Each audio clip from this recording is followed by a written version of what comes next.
Hey, my name's Kyle. Today we've got about 9 pounds of pork loin back ribs, i.e., baby back ribs. We're going to be smoking today. Last night we did a dry brine with about 3 teaspoons of salt. Put them in the fridge, covered them with some plastic wrap so keep moisture in. And today we'll be rubbing them, throwing them in the smoker. So we'll be putting together a dry rub here pretty quick. It's a pretty standard dry rub, so it's for pork. Pork, you want a little bit of a sweeter dry rub. We don't put any salt in it because we've brined the meat beforehand. It's got a little bit of ginger powder, paprika, garlic powder, rosemary, and really it's kind of a standard go-to that I use. I don't use smoked paprika because we're gonna be smoking. Good old brown sugar. So you don't need dark brown sugar. I like it. Dark brown sugar's got a little bit more molasses in it, depending on how it's made. So you end up getting a little bit more of aroma. You can smell it. 3/4 cups.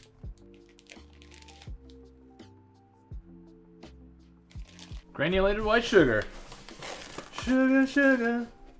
Wait, can I not do that? No, that's fine, buddy.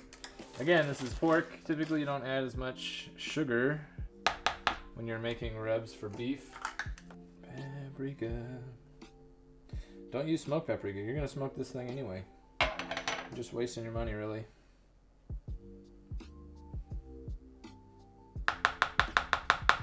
Smells so good.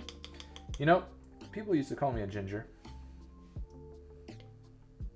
My buddy Ishan gave me these ginger treats that he brought back from India. They're pretty intense. Heavy on the ginger? It's like putting a ginger fireball in your mouth. It's pretty nuts. And he's like, "Oh yeah, this is just like a candy." And I thought it was gonna be sweet. Oh. No, it was definitely not sweet in any way, shape, or form. At all. First time I grew up in California eating Mexican candy there. That was a culture shock the first time I ate Mexican candy. Yeah. Same thing. I thought it was gonna be sweet. Definitely not sweet. Not their style. Hooba joob.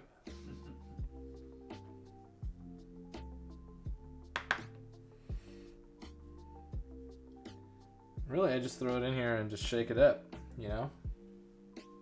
Oh, that's right, we're making ribs. You know what's really delicious? Ribs. This is how I do it. Completely chaos and disorganized. There's a method to my madness, though.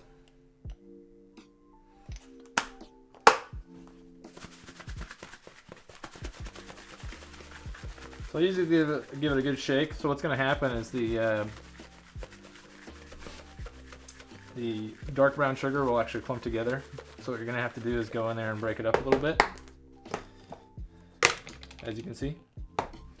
So I just take a spoon, just go at it. Shake, shake. I'm just going to cut these in half and then we'll rub them and get them out in the smoker.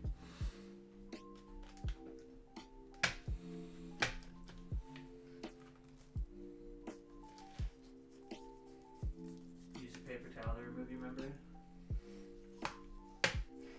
You know what? I've tried that. I don't know if it's the meat that I buy or what, but it never looks nearly as easy as it does as people doing it online.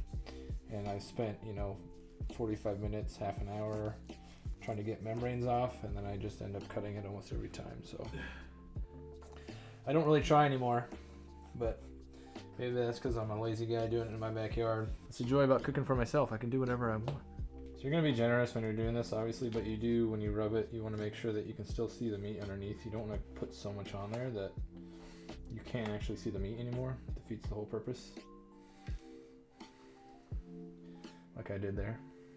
It's okay, we'll go back. Make sure it's all golden before we put it out in the smoker. So really all I do when I rub is I don't actually try to rub it in. I don't think that's the purpose. I just spread it out so it's nice and evenly spaced. I get some of the big, larger chunks out there. Those will caramelize and burn. We don't want that, especially since I usually put the membrane side down. So you don't want large chunks of sugar sitting there and burning. Just a nice, even coat is good. Flip it over.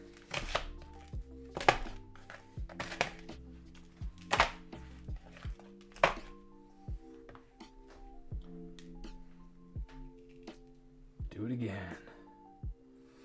Hey Dustin, Yes, Kyle. are you excited to put my meat in your mouth? Typically, yes. Typically? What do you mean by typically? It's questionable where it comes from. What is that? You think I buy questionable meat? I feel like I should be like a golf commentator, nice and quiet. And he rubs the rub on the meat. All right, good to go. Fire is hot, so wear gloves, protect yourselves. If I have to remind you, you probably shouldn't be doing this anyway. This here is my vertical offset smoker. Rusty here is seeing some better days. Dustin and I came up on some maple, so that's been sitting in the backyard seasoning for about a little over a year and a half maybe. So we're using that to smoke today. I have a burn barrel here behind me. Basically, you want to burn down that wood as much as you can, and you want some smoldering coals. You do that because you don't want the soot and other creosotes and all the other harsh chemicals that'll come off the wood. Set your smoker to 225. So we're going to be cooking for about 5 hours. Time is not important. It's whether or not the meat's done, and the meat will tell you when it's done. Get to know your smoker. Old Rusty and I here have been through a lot together, as we talked about before. You got to know how to set it up to get the temperature you need. I always set a water tray in there. It helps me regulate the temperature a little bit.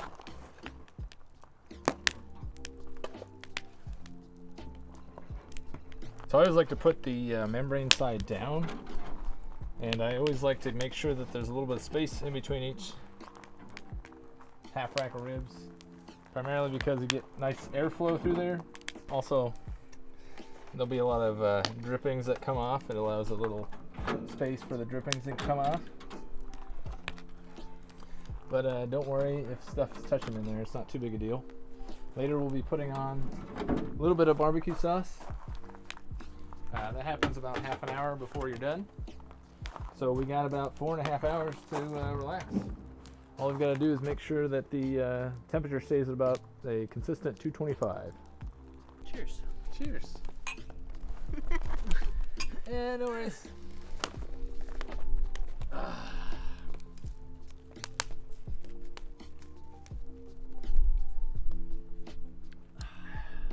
We're about 5 hours into the smoke. We're just about ready to open this up, take a look, and put some barbecue sauce on it. We do that about half an hour before it's done. Let's open her up.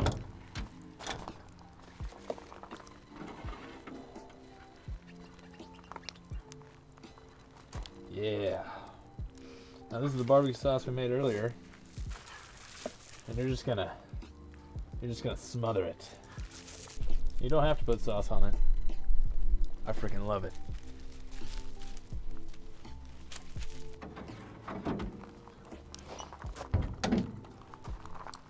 Close it all up. You don't want it to open too long. Temperature drops quite a bit when you do that. We're gonna leave this on for another half an hour, and then it'll be ready to go. You might be wondering to yourself, why did I do this? Why did I spend the better part of a day cooking one meal? And you know what I have to say to that? Delicious meat. Delicious. Delicious meat. Yes, it's exquisite. It's like a predator's natural habitat. It's a warm spring day. It's whatever your happy place is. This is my happy place. Thank you. Thank you.